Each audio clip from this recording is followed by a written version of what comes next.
नमस्कार, अस्सलामु अलैकुम। स्वागत है खैर मकदम है आपका लाइव हिंदुस्तान के वीडियो शो दीन दुनिया में। मैं हूं इमरान खान। वीडियो शो की शुरुआत करने से पहले आपको एक बहुत अहम मैसेज, एक अहम पैगाम दे दें।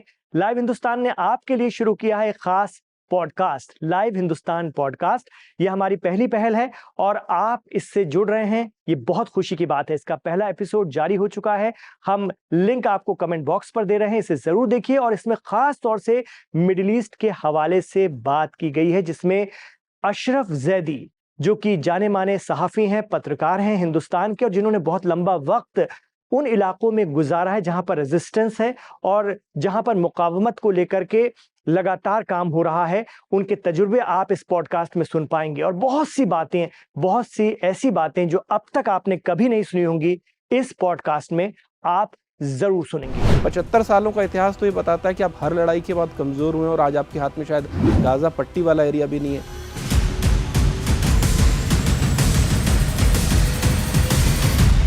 अमेरिका और नेटो की ताकत की बेस के ऊपर इसराइल अपने वजूद को बचाए हुए है। इसराइल को देश नहीं बल्कि इसराइल को अमेरिका की चौकी कहते हैं, जो मिडिल ईस्ट में कायम है। जो एक सिनेरियो इसराइल ने अपने लिए बनाया था कि नाकाबिल शिकस्त एक आर्मी, नाकाबिल शिकस्त एक ताकत इस पूरे रीजन के अंदर, हिजबुल्लाह ने उसकी उस चीज़ को 2006 में तोड़ा। जंग के फैसले इस बात से नहीं होते कि आप कितने बच्चे मार रहे हैं, कितने लोगों को कत्ल कर रहे हैं, कितने हॉस्पिटल्स बर्बाद कर रहे हैं, कितनी बिल्डिंग्स को नीस्तो नाबूद कर रहे हैं। जंग के फैसले उस जंग में मुअय्यन किए हुए अहदाफ पाने के बाद होता है। और अब बढ़ते हैं आगे। हमास के जरिए इस्राएली बंधकों को छोड़े जाने के तौर तरीकों पर सवाल उठाते हुए इस्राएल ने बंधकों को, खासतौर से फिलिस्तीनी बंधकों को, कैदियों को रिहा करने से रद्द कर दिया है, इनकार कर दिया, उनकी रिहाई को रद्द कर दिया है। तो क्या इस्राएल का सीजफायर से मन उठ गया है? यह बड़ा सवाल है।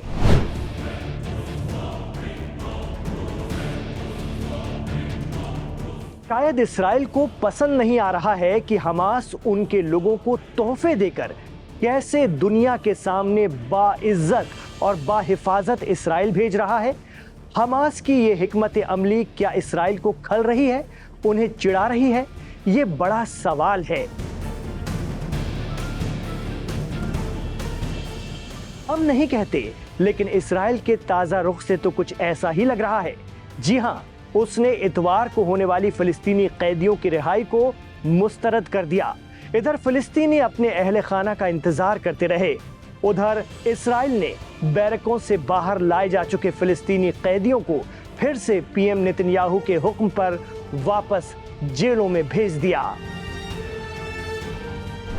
आपको बता दें कि समझौते के तहत इस्राएल को 600 फिलिस्तीनी कैदियों को रिहा करना था, लेकिन वो मुकर गया।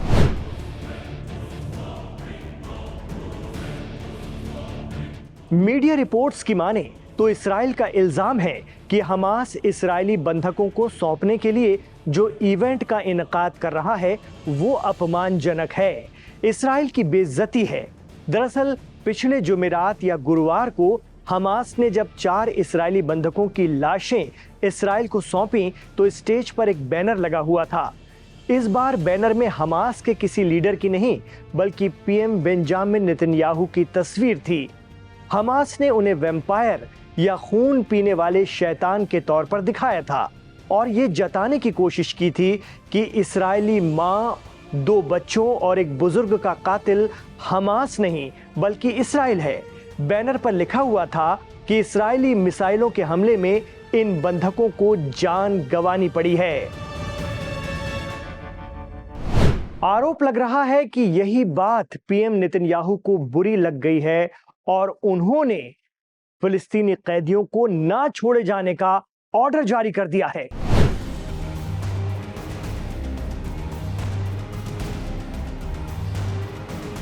इतना ही नहीं, देखा जा रहा है कि हमास के रणनीतिकारों ने इस्राएली बंधकों को इस तरह से तैयार किया है कि वो जाते जाते कहीं हमास लड़ाकों के माथे चूम रहे हैं तो कभी पीएम नेतन्याहू से जंग बंद करने की अपील कर रहे हैं। भले ही उनके इस्राएल पहुंचने पर वहां का मीडिया इसे हमास के दबाव में इस्राएली बंधकों की मजबूरी करार दे रहा है, लेकिन जिसकी किसी को उम्मीद तक नहीं थी वो हमास हर बार बंधकों की रिहाई के वक्त करता जा रहा है। हर बार इस्राएल और दुनिया को एक नया सरप्राइज दे रहा है। एक्सपर्ट मानते हैं कि ऐसे में इस्राएल को समझ नहीं आ रहा कि वो कैसे रिएक्ट करे। इसलिए ये आरोप लगाया जा रहा है कि हमास बंधकों को छोड़ते वक्त उनका अपमान कर रहा है।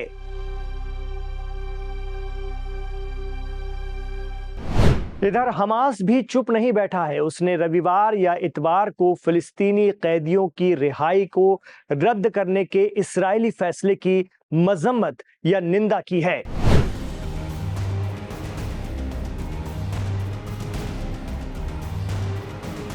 फिलिस्तीन की आजादी की जंग लड़ने का दावा करने वाली इस तंजीम ने कहा है कि इस्राएल का ये इल्जाम कि बंधकों को सौंपने का समारोह अपमानजनक है, झूठा है, सिरे से गलत है।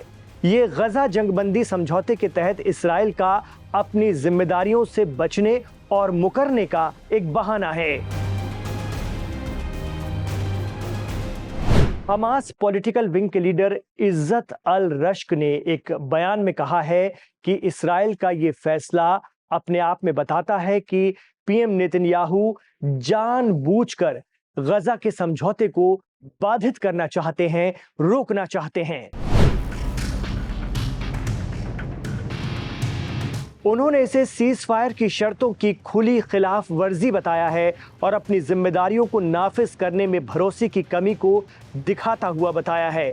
इधर पीएम नेतन्याहू के दफ्तर ने एक बयान जारी करके कहा है कि इस्राएल 620 फिलिस्तीनी कैदियों और बंदियों को तब तक रिहा करने का इंतजार कर रहा है जब तक कि अगले बंधकों की रिहाई नहीं हो जाती, और वो भी अपमानजनक इवेंट या तकरीब के बिना।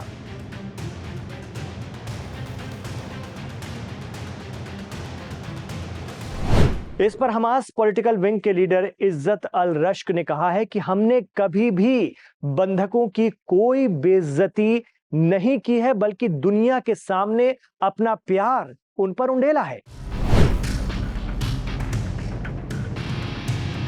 हमास लीडर इज्जत अल रश्क का कहना है कि उन्होंने इस्राएली बंधकों के तई इंसानी इज्जत और प्यार दिखाया है।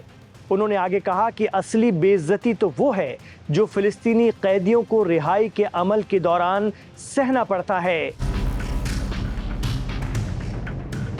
हमास के लीडर ने कहा कि फिलिस्तीनी कैदियों और बंदियों के हाथ बांधे जाते हैं, उनकी आंखों पर पट्टी बांधी जाती है और उन्हें अपनी रिहाई के लिए कोई जश्न न मनाने दिया जाता है, जबकि हमास ने बंधकों को भीड़ के सामने स्टेज पर आने को कहा है और कई बार उन्हें सौंपे जाने के वक्त बोलने के लिए भी कहा है।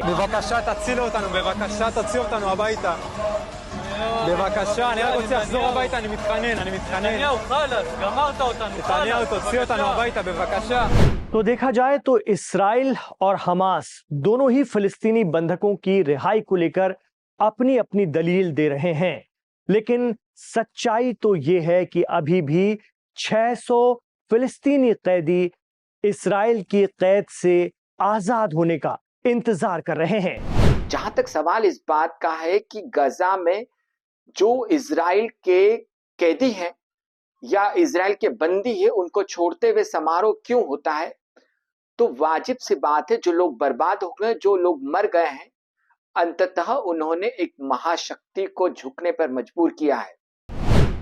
तो उन लोगों की जो खुशियां हैं, वो खुशियां तो सामने आती है और तारीफ करना पड़ेगी हमास के साथ जो लोग खड़े, उनके जज्बे की, कि जिन्होंने अपने परिजनों को खो दिया है, उनके परिजन मारे गए, लेकिन उसके बावजूद वो खड़े हैं एक स्वतंत्र राष्ट्र के लिए। फिलिस्तीन की मुक्ति के लिए उनका संघर्ष जारी है। लेकिन इस समूची कवायद में जिस प्रकार से ट्रंप इजराइल का समर्थन कर रहे हैं, जिस प्रकार से इजराइल के साथ खड़े होने की बात कर रहे हैं ट्रंप, इसका नतीजा ये हो सकता है कि यह सांस्कृतिक टकराव के तौर पर एक बार फिर सामने आ सकता है, और जो युद्ध रुक गया है, जिस युद्ध से दहल रहा था इजराइल और फिलिस्तीन का पूरा इलाका, वहां पर लोगों में शांति आई है, इवन यहाँ पर यह भी कहना पड़ेगा कि जो इजराइल के लोग हैं जो अपने परिजनों का इंतजार कर रहे हैं, उनका इंतजार भी जो खत्म होता दिख रहा था। तो यदि नेतन्याहू ने जल्दबाजी दिखाई, यदि नेतन्याहू ने फिर दादागिरी करने की कोशिश की, या नेतन्याहू ने संतुलन नहीं स्थापित करने की कोशिश की, तो ये युद्ध विराम समझौता एक बार फिर टूट जाएगा। और यह युद्ध विराम समझौता यदि टूटता है तो न तो इजराइल के लिए अच्छा होगा, न गजा के लिए लोगों के लिए अच्छा होगा, और न ही विश्व शांति के लिए अच्छा होगा। इधर फिलिस्तीनी अक्सरियत वाले वेस्ट बैंक में इस्राएली फौजें घुस गई हैं।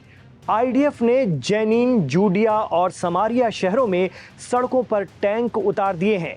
दरअसल 19 जनवरी को गजा में सीजफायर नाफिज होने के बाद इस्राएल ने 21 जनवरी से वेस्ट बैंक में कार्रवाई शुरू कर दी थी।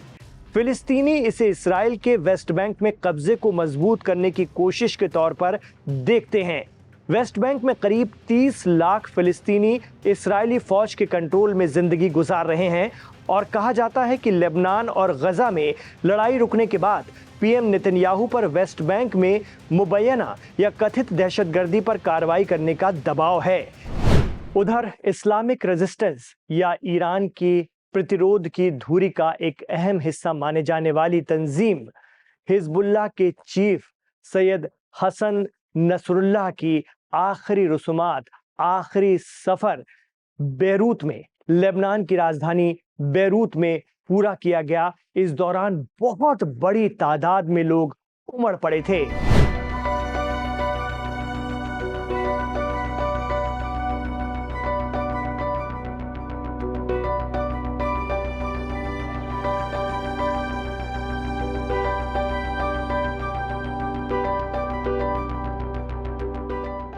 वीडियो और तस्वीरें बता रही हैं कि हिजबुल्लाह को लेकर लेबनान के लोगों में किस कदर भरोसा और एहतराम है कि जिस स्टेडियम में ये तकरीब रखी गई थी वहां लाखों लोग अपने लीडर का आखिरी दीदार करने पहुंचे थे।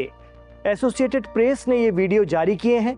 कहा जाता है कि सैयद हसन नसरुल्लाह की क़यादत सिर्फ लेबनान तक महदूद नहीं थी, उन्होंने हमेशा फ़लस्तीन के लिए अपनी हिमायत खुलकर दुनिया के सामने रखी।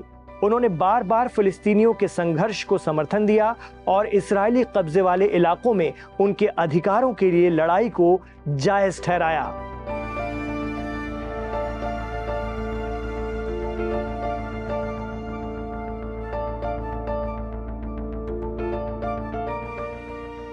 मीडिया रिपोर्ट्स के मुताबिक साल 2000 के बाद से हिजबुल्लाह ने फिलिस्तीनी मुकावमती तंजीमों के साथ रिश्ते मजबूत किए, उन्हें फौजी ट्रेनिंग, हथियारों के साथ ही हर तरह से सपोर्ट किया।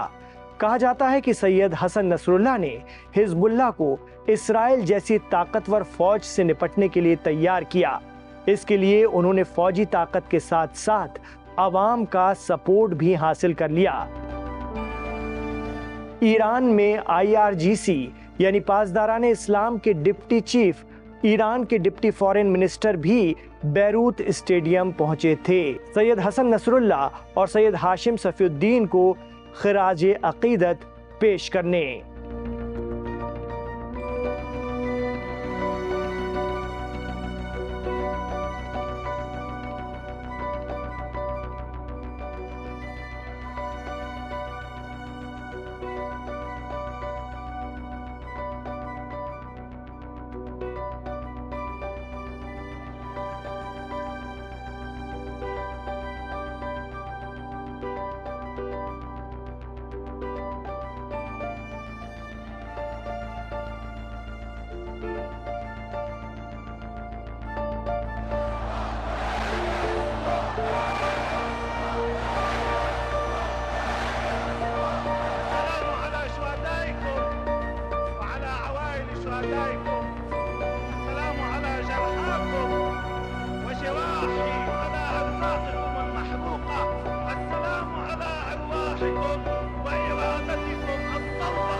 तो ये था आज का दीन दुनिया। कैसा लगा कमेंट बॉक्स पर जरूर बताइएगा। साथ ही हमने आपके लिए शुरू किया है एक खास पॉडकास्ट, जी हाँ, लाइव हिंदुस्तान पॉडकास्ट, जिसके जरिए आप मिल सकेंगे अलग अलग शोबे में, अलग अलग क्षेत्रों में काम कर रही शख्सियतों से, साथ ही उनके जो तजुर्बे हैं, उनके जो अनुभव हैं, उनसे भी वाकिफ हो सकेंगे, रूबरू हो सकेंगे।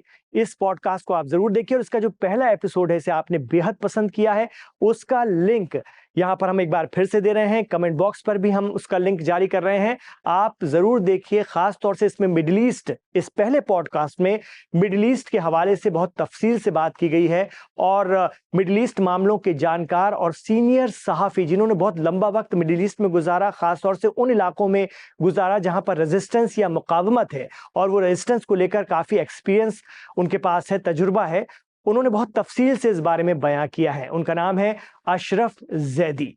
तो आप जरूर सुनिए अशरफ जैदी को लाइव हिंदुस्तान के पहले पॉडकास्ट पर। इसका लिंक हम आपको दे रहे हैं कमेंट बॉक्स पर। और लगातार अपना प्यार हमें यूं ही लुटाते रहिए। हमारे चैनल लाइव हिंदुस्तान को सब्सक्राइब जरूर कर लीजिए और आज के वीडियो को अगर आपको पसंद आया है तो लाइक करना नहीं भूलिएगा, क्योंकि जैसे ही आप इसे लाइक करते हैं वीडियो आगे बढ़ता चला जाता है, बढ़ता चला जाता है। इमरान खान के साथ आखिर तक कनेक्ट रहने के लिए बहुत बहुत शुक्रिया। अपना ख्याल रखिएगा और अपनी दुआओं में हमें याद रखिएगा।